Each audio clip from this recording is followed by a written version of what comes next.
The local farms in the community, I'd say 99% are family owned.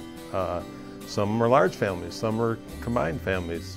Well, you know, my customer base is probably, well, exclusively made up of family, you know, family-owned farms.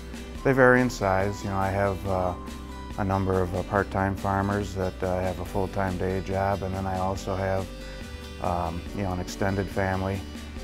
You know, that would include, you know, 2 brothers that farm with their sons and so forth.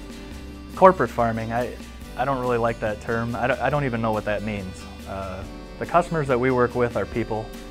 They're family farmers or just hardworking individuals, you know, single people doing the right thing and farming for themselves. A lot of them are large operations with aunts and uncles and sons coming back into the operation. Some of them are smaller, but I can't think of anyone off the top of my head that is a corporate farm. Many of these operations are in their 2nd, 3rd, 4th, and at times even 5th generation. So it's a real pleasure working with these individuals. I myself look at them as more of a business partner and not a customer. I treat their operations like I would make recommendations on my own family farm.